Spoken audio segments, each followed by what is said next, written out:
What you see here is the GigaByke Groove version 2.0, and today we're going to be doing the high-speed mod to it, and that's coming up next.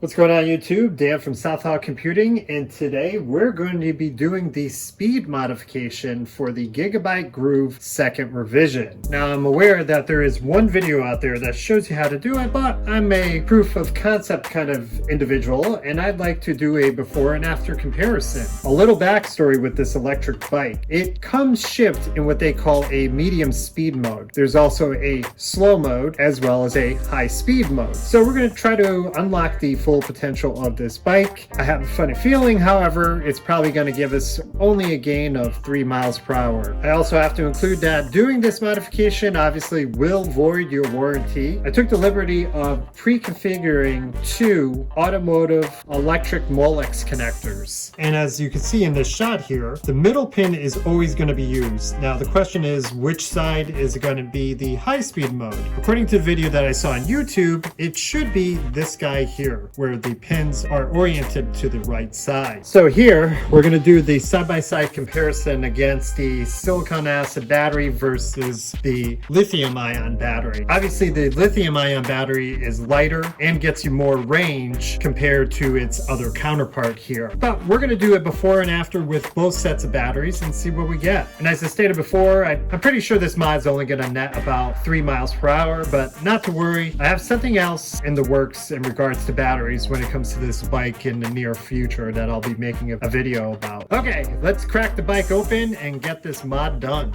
Okay, so we need to access this controller module that's in here. What we need to do is remove the pin out of this guy here.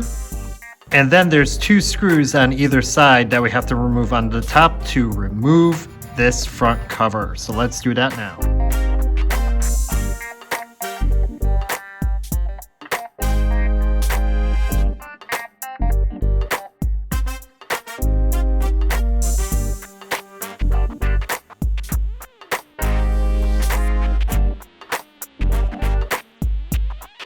So now we have access to the control box here, and as we can see, we're looking for number 5 here, where it says 3-speed limitation optional. Again, this bike runs on medium speed, so we want high speed. This here is labeled number 5, and this is the one that we want. Obviously, people could just splice these wires together to get the desired mode that you want. I figured, why not? Track down these electrical automotive connectors and make my own. So the video that described on how to unlock this high speed mode said that these 2 wires on the left needed to be bridged together. And that's what I have here. This will do that exact function. So let's give that a try and see our results.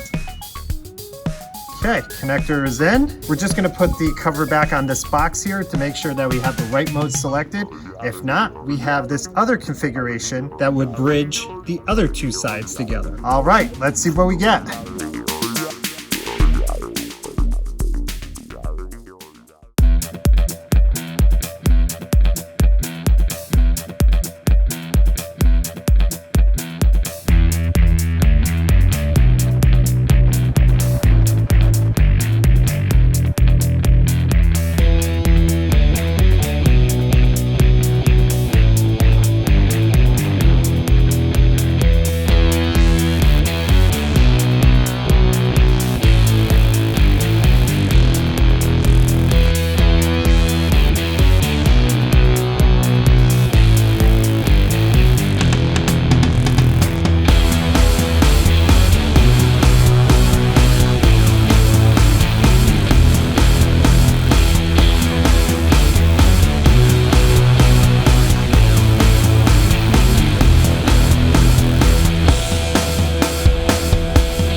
Well, the results are in, and guess what? We came up with inconclusive. Another issue we also found that the speedometer is slightly off on the GigaByke Groove as well. When it reports 23 miles per hour, we're actually doing 20.